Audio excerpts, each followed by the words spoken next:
برائے مہربانی وضاحت کریں۔ ایک تو آپ کو مغالطہ یہ ہے کہ قرآن مجید میں تصویر کشی کو حرام قرار دیا گیا ہے۔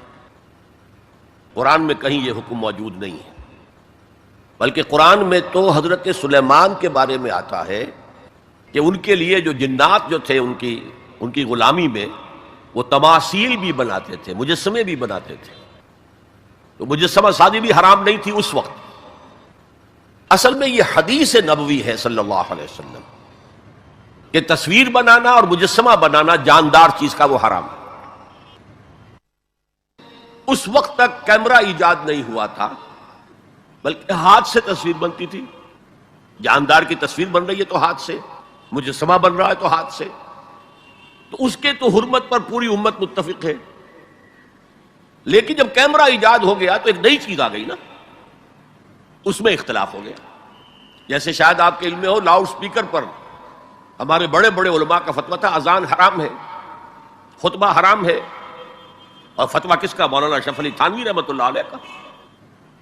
ایک نئی چیز آئی تھی، اس کے بارے میں ان کی رائے ہوئی، لیکن آج آپ کو معلوم ہے کون سی تھانوی مسجد ہے کہ جس میں اذان جو ہے لاؤڈ سپیکر پر نہیں ہوتی اور خطبہ جو ہے وہ لاؤڈ سپیکر پر نہیں ہوتا۔ تو نئی چیز کے آنے پر جو ہے یقیناً اختلاف رائے کے پیدا ہونے کا امکان ہے۔ عالم عرب کے تمام علماء کا تقریباً اس پر اتفاق ہوا کہ چونکہ اس میں ہاتھ کا کوئی عمل نہیں ہے، یہ عکس ہے، یہ جائز ہے، علی الاطلاق جائز۔ اس سلسلے میں آپ کو ایک لطیفہ بھی سنا دیتا ہوں۔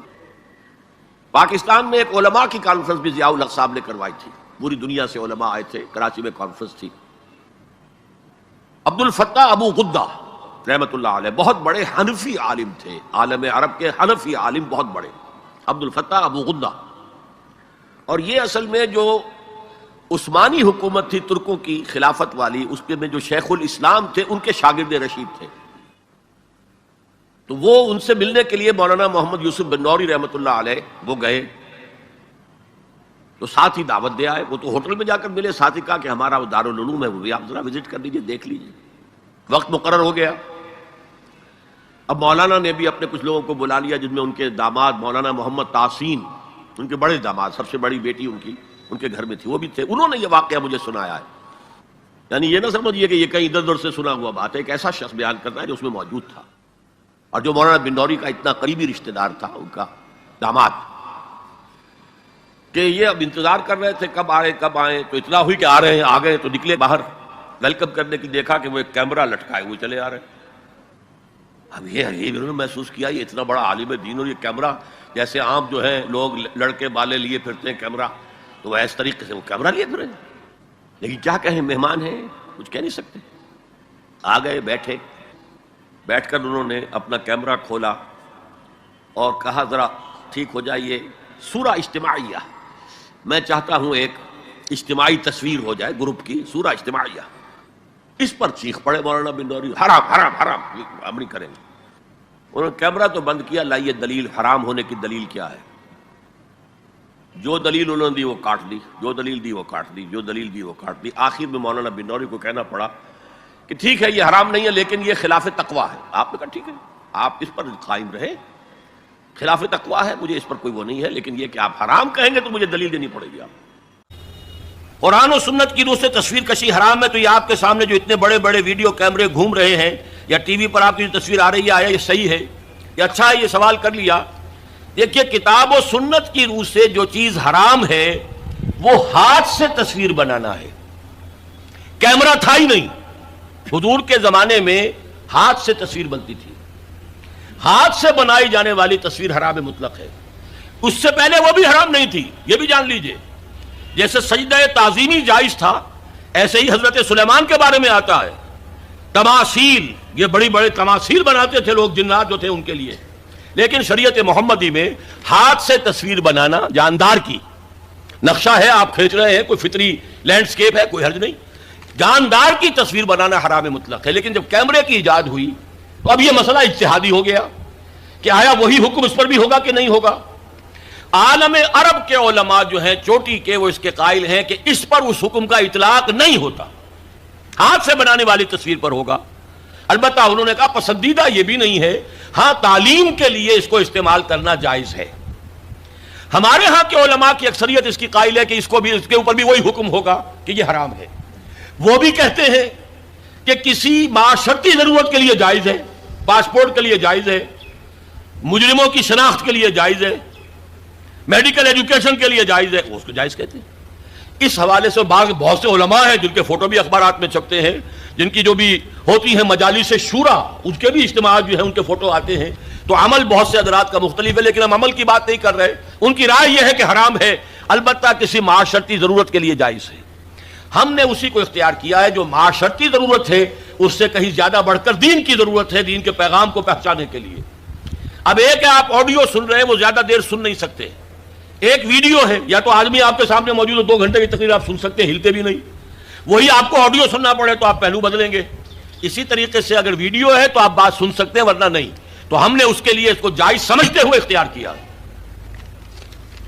اور یہاں بھی بتا دوں، جو سلطنت عثمانیہ خلافت عثمانی کے آخری شیخ الاسلام تھے علامہ کوثری رحمت اللہ علیہ، ان کے شاگرد رشید عبد الفتاح ابو غدہ، یہ اس وقت فقہ حنفی کے عالم عرب میں سب سے بڑے ماہر ہیں.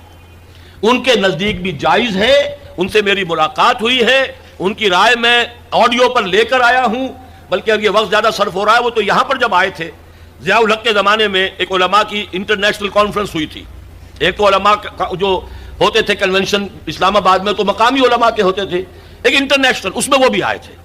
تو مولانا سید محمد یوسف بن نوری رحمۃ اللہ علیہ ان کے مقام و مرتبے سے واقف تھے، فقہ حنفی کے عالم عرب کے چوٹی کے جو ہیں وہ استاد ہیں.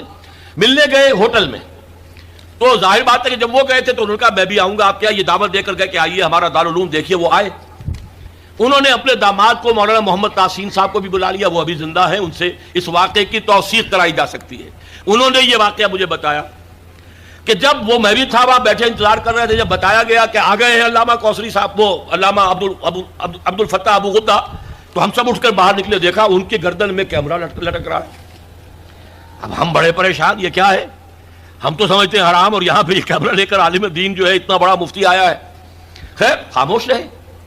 اب جب جا کر کمرے میں بیٹھ گئے، انہوں نے کھولا، کیمرہ نکالا اور کہا سورہ اجتماعیہ، یعنی ایک جو ہے گروپ فوٹو میں لینا چاہتا ہوں، آپ لوگ ذرا ٹھیک ہو جائے، سیدھے ہو جائے، بیٹھ جائے، سورہ اجتماعیہ. اب مولانا بلوری صاحب جو ہے خاموش نہیں رہ سکے. نہیں حرام، ہمارے نزدیک حرام، ہمارے نزدیک حرام. انہوں نے کیمرہ تو بند کیا، پوچھا دلیل کیا ہے حرمت کی؟ جو دلیل لائے انہوں نے کاٹ دی. آخر میں مولانا بلوری کو یہ کہنا پڑا کہ ہاں حرام تو نہیں ہے، ہم اسے تقویٰ کے خلاف سمجھتے ہیں. آپ نے کہا ٹھیک ہے، یہ بات آپ کا موقع، آپ حرام کہتے ہیں دلیل لانی پڑے گی. یہ واقعہ بھی میں نے آپ کو بتا دیا ہے کہ یہ ہے اصل موقف. بعض چیزیں ہمارے یہاں مشہور ہو گئی ہیں، اور بعض علماء یہاں تک کہ ہمارے اس وقت کے جو علماء ہیں وہاں طالبان کے، وہ بھی اسی طریقے کی عمل کر رہے ہیں. ٹی وی کو بری شے نہیں ہے، ٹی وی کے ذریعے سے آپ کیا پھیلا رہے ہیں. ہمارا یہ تھا کہ ایک زمانے میں تو یہ رائے تھی کہ لاؤڈ اسپیکر اذان بھی حرام ہے، نماز کی امامت بھی حرام ہے. اب ایک امام کر رہا ہے، 2 لاکھ آدمی پیچھے تبلیغی اجتماع میں، کچھ پتہ ہی نہیں چلتا وہ امام نے کب اللہ اکبر کہا. امام سجدے میں پڑا ہوا ہے، پوری جماعت کھڑی ہوئی ہے.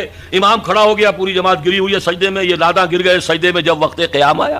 یہ اللہ کے بندو، آخر وہاں بجلی بھی جلاتے ہو کہ نہیں جلاتے؟ وہاں پر جو ہے لالٹینیں جلایا کرو، بجلی کا کیا تمہیں حق پہنچتا ہے؟ لیکن یہ چیزیں ہوتی ہیں، اس میں ضرورت ہے کہ اپنی نگاہ کو وسعت دی جائے. لاؤڈ اسپیکر میں کوئی خرابی نہیں ہے، اس کے ذریعے سے اذان دیجئے تو یہ اچھا ہے. اس کے ذریعے گانے نشر کریں گے برا ہے. ٹیلی ویژن کے ذریعے سے دین کی تعلیم کی جائے وہ اچھی ہے. اگر کچھ اور فحاشی کریں گے جیسے پاکستان ٹیلی ویژن کر رہا ہے یا جو CNN وغیرہ کرتے تو وہ برا ہے.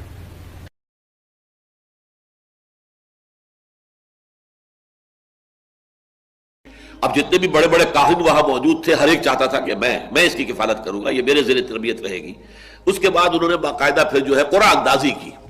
قرآن اندازی میں پھر حضرت یہ زکریا کا نام نکل آیا. اور حضرت زکریا جو ہے ان کے سگے خالو بھی تھے، حنا کی بہن ان کے گھر میں تھی.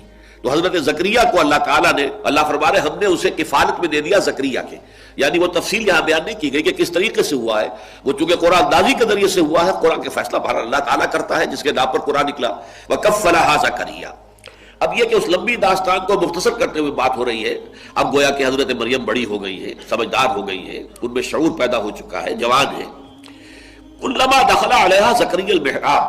حضرت زکریا نے ان کے لیے ایک علیحدہ محراب کہتے ہیں حجرے کو. جیسے کہ بعد آپ نے دیکھا مسجد یہ جو ہے بادشاہی مسجد اس کے باہر جہاں لائبریری بنی ہوئی، یہ سب حجرے تھے کہ کوئی درویش آئیں یہاں پر رک جائیں، کوئی فقراء آئیں وہ یہاں پر قیام کر لیں. تو یہ سارے اس طرح کا حجرہ جو ہے وہ حضرت مریم کے لیے بھی ایک علیحدہ سے تعبیر کر دیا گیا ہیکل کے ساتھ. اور اس حجرے کے اندر جب بھی حضرت زکریا جاتے تھے، کلما دخل علیہ زکریا المحراب وجد عندہا رزقا، وہ دیکھتے تھے کہ مریم کے پاس تو بہت عمدہ کھانے موجود ہیں اور بے موسم کے پھل موجود ہیں. اس میں رزق کی دو کی گئی ہیں وضاحتیں. ایک تو ایک رزق سے مراد ہے علم، ذہانت، فطانت، حکمت، معرفت کے موتی، یہ ہے مانوی رزق، اس کو بھی اللہ تعالیٰ نے رزق قرار دیا ہے. ایک یہ کہ واقعتاً جو مادی رزق ہوتا ہے، پھل ہے، اور پھل بھی وہ کہ جو موسم ہے ہی نہیں ان کا، وہ پھل موجود ہے وہاں پر. تو دونوں کا امکان موجود ہے، اس لیے کہ یہ ایک معجزے کی شکل میں بھی ہو سکتی ہے کہ اللہ تعالیٰ بہترین جو ہے پھل ان کو وہاں پر فراہم کرتے ہو، اور ایک یہ بھی ہے کہ ذہانت، فطانت، علم، معرفت، اس کی چیزیں جو دیکھتے ہو تو اس سے ان کو حیرت ہوئی. کلما دخل علیہا زکریا المحراب وجد عندہا رزقا قال یا مریم انا لک ھذا، تو انہوں نے کہا بہت ہی تعجب انگیز انداز میں، اے مریم یہ چیزیں تمہیں کہاں سے ملتی ہیں؟ قالت هو من عند اللہ، حضرت مریم نے جواب دیا یہ سب اللہ کی طرف سے ہے. ان اللہ یرزق من یشاء بغیر حساب، یقیناً اللہ تعالیٰ دیتا ہے جس کو چاہتا ہے بغیر حساب. جتنی چاہے دولت دے دے، جتنی چاہے ذہانت اور فطانت دے دے، جتنی چاہے نیکی، طبیعت کی نیکی عطا فرما دے، اللہ کی دین ہے.